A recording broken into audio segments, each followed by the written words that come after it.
Hi மக்களே! மேக்னா சந்தேசம் serial June 12, 2026 என்ன நடந்துச்சுன்னு பார்க்கலாம். அதுக்கு முன்னாடி வச்சா தமிழ் சீரியல் டாக் சப்ஸ்கிரைப் பண்ணி லைக் பண்ணிக்கோங்க. பெல் ஐகானை கிளிக் பண்ணிக்கோங்க. ஹை பட்டன் தட்டி விட்டுருங்க. ககன் குளிச்சிட்டு இருக்கும்போது பூமி கேக்குறா, முதுகு தேய்ச்சி விடவா மாமான்னு. அப்போ ககன் அதெல்லாம் ஒண்ணு வேணாம், நானே குளிச்சுக்கிறேன் அப்படின்னு சொல்லிட்டு குளிச்சிட்டு இருக்காரு. நான் உன் பொண்டாட்டி தானே மாமா, தேய்ச்சா என்னன்னு பூமி கேக்குறா. அதுக்கு நானே குளிச்சுட்டு வரேன், நீ அந்த பக்கம் திரும்பு அப்படின்னு சொல்றாரு. அப்ப பார்த்து ஒரு குரங்கு வந்து ககனோட ட்ரெஸ்ஸை தூக்கிட்டு போயிடுது. ககன் பதறி போய் பூமி கிட்ட சீக்கிரம் போய் அந்த ட்ரெஸ்ஸை வாங்கிட்டு வா அப்படின்னு சொல்றாரு. ஆனா பூமி நீ எனக்கு ஐ லவ் யூ சொன்னாதான் நான் வாங்கிட்டு வருவேன்னு அடம் பிடிக்கிறா. இங்க போலீஸ் வர வரப்போகுது, சீக்கிரம் போ பூமி அப்படின்னு கத்துறாரு. அதெல்லாம் அவ காதலே வாங்காம நீ லவ் யூ சொன்னாதான் நான் போவேன் அப்படின்னு பிடிவாதமா இருக்கா. வேற வழியே இல்லாம ககனும் ஐ லவ் யூன்னு சொல்றாரு. இது நல்லாவே இல்ல, நீ இப்படி சொல்லக்கூடாது, வேற மாதிரி சொல்லுங்க அப்படின்னு சொல்லும்போது ஐ லவ் யூன்னு கத்துறாரு. அப்போ பூமி ரொம்ப சந்தோஷமாகி துணியை வாங்க ஓடுறா. பூமி குரங்கிட்ட போய் முதல்ல மட்டி பாக்குறா, அப்புறம் கெஞ்சி பாக்குறா. குரங்கு துணியை தர்ற மாதிரியே தெரியல. கடைசியில வேற வழி இல்லாம குரங்கு மாதிரியே இவளும் இமிடேட் பண்ணி டான்ஸ் ஆடி பாடுறா. அதெல்லாம் பார்த்துட்டு அந்த குரங்கு துணியை கீழே போடுது. பூமியும் அந்த ட்ரெஸ் எடுத்துட்டு போய் ககன் கிட்ட கொடுக்கறா. அவரும் அவசரமா ட்ரெஸ்ஸை மாத்துறாரு. ககன் ட்ரெஸ் பண்ணி முடிச்ச உடனே அங்க போலீஸ் தேடி வர்றத பூமி பாத்துறா. மாமா போலீஸ் வருது அப்படின்னு சொல்லவே ரெண்டு பேரும் அங்கிருந்து தப்பிச்சு ஓடுறாங்க. அடுத்தது சாரதா கோயிலுக்கு போறாங்க. அங்க போய் அங்கப்பிரதேசம் பண்றாங்க. கையில கற்பூரம் ஏத்தி சாமி கிட்ட வேண்டிக்கிறாங்க.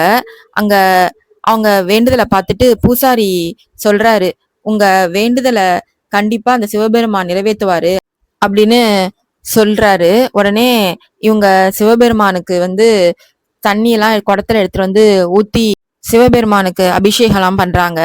அப்போ சாமிய வேண்டிக்கிறாங்க, அவர் நல்லா இருக்கணும்னா நான் நெருப்புல கூட குதிப்பேன், என் தாலியை நீங்க தான் காப்பாத்தணும் அப்படின்னு அழுதுகிட்டே வேண்டா. அப்படியே வேண்டிக்கிட்டே அந்த லிங்கம் மேல சாஞ்சுக்கிட்டே மயக்கம் ஆயிடுறாங்க சாரதா.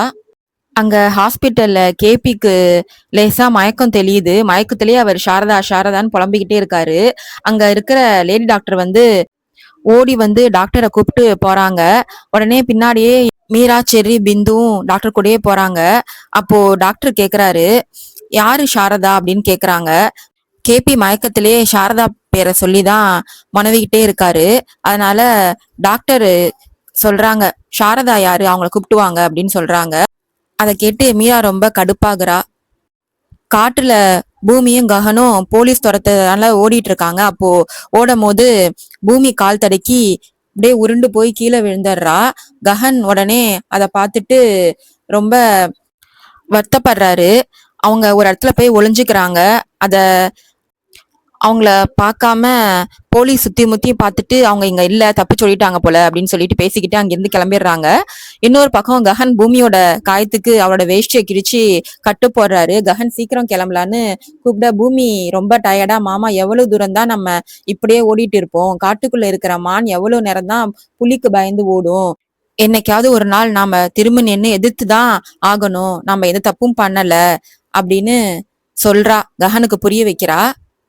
பூமி சொல்றா, அங்க அத்தை பூரி எல்லாம் அந்த தாரா கையில மாட்டிக்கிட்டு எவ்வளவு கஷ்டப்படுறாங்கன்னு தெரியல, நாம தப்பு பண்ணாதப்போ ஏன் பயந்து ஓடணும், நாம ஓடுனா நம்ம தப்பு பண்ணனதுனாலதான் ஓடணும் அப்படின்னு எல்லாரும் நினைப்பாங்க அப்படின்னு பூமி சொல்றா.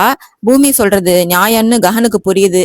நாம ஒரு பெரிய போலீஸ் ஆஃபீஸரை பார்த்து உண்மையை சொல்லி இந்த கேஸ்ல இருந்து வெளியே வந்து என் அம்மாவையும் தங்கச்சியும் காப்பாத்துறேன் அப்படின்னு சொல்லி ரெண்டு பேரும் பேசிக்கிட்டு இருக்காங்க.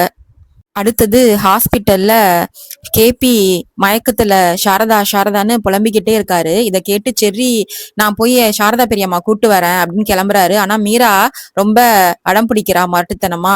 என் முன்னாடி அந்த சாரதா பேரை எடுக்காத, அவ இங்க வரக்கூடாதுன்னு தடுக்கிறா. அதுக்கு செர்ரி, அப்பாவுக்கு ஏதாச்சும் உயிருக்கு ஆபத்து ஆயிடுச்சுன்னா பெரியம்மாவை கூப்பிடாததுனாலதான் அப்பா இறந்துட்டாருன்னு நீ வாழ்நாள் முழுக்க ஃபீல் பண்ணுவ, அப்பாவை காப்பாத்த பெரியம்மாவால மட்டும்தான் முடியும் அப்படின்னு புரிய வைக்க பாக்குறான். ஆனா மீரா அவர் இல்லாம நானும் வாழ மாட்டேன், செத்துடுவேன் அப்படின்னு எமோஷனலா கத்துறா. செர்ரி அவகிட்ட தொடர்ந்து பேசி சம்மதிக்க வைக்க ட்ரை பண்றாரு. அதோட இந்த எபிசோட் முடியுது. நாளைக்கு நாளைக்கு என்ன நடக்குதுன்னு காமிப்பாங்கல்ல, அதுல என்ன காமிச்சாங்கன்னா பூமியையும் ககனையும் காட்டுல போலீஸ் பார்த்து மறிச்சிடுறாங்க. அப்ப ரெண்டு பேரும் பயப்படாம கெத்தா நின்றுட்டு இருக்காங்க. இங்க சூர்யா வந்து இன்னைக்கு விடமாட்டடா உன்ன அப்படின்னு சொல்லி துப்பாக்கி எடுத்து சுடுறான். உடனே நடுவுல பூமி வந்து மறிச்சு நின்னுடுறா. அவ வயித்துல பாஞ்சிடுது அந்த புல்லட்டு. பூமி ரத்த வெள்ளத்துல மயங்கி விழுறா. ககன் செம்ம ஷாக் ஆகி, "ஏன் குறுக்க வந்த பூமி? உனக்கு ஒண்ணும் ஆகாது" அப்படின்னு கதறி அழுவுறான். சூர்யா விடாம மறுபடியும் ககனை சுட துப்பாக்கியை நீட்ட செம்ம கடுப்பான ககன் என்ன பண்றான்னா, சூர்யாவை கீழே தள்ளிடுறான். அப்புறம் அந்த ககன் ஷர்ட்டை கழட்டி பூமியோட வயித்துல ரத்தம் வராம கட்டு கட்டி அவளை தூக்கிட்டு போறாரு ஹாஸ்பிட்டலுக்கு. பூமி புல்லட்டு பாஞ்ச அந்த டைம்ல பின்னாடியே அங்க சரத்சந்திரா கன் எடுத்துட்டு வந்து பின்னாடியே பக்கமா பார்த்து ககனை சுட்டுறாரு முதுகுல. சூர்யாவும் சுடுறான். பூமியை கையில வச்சுக்கிட்டு 2 பேரும் சுட்டதுனால ககனுக்கு வலி தாங்க முடியாம கத்துறாரு. அதோட இந்த எபிசோட் முடியுது. நாளைக்கு என்ன நடக்குதுன்னு நாளைக்கு பார்க்கலாம். பாய் மக்களே.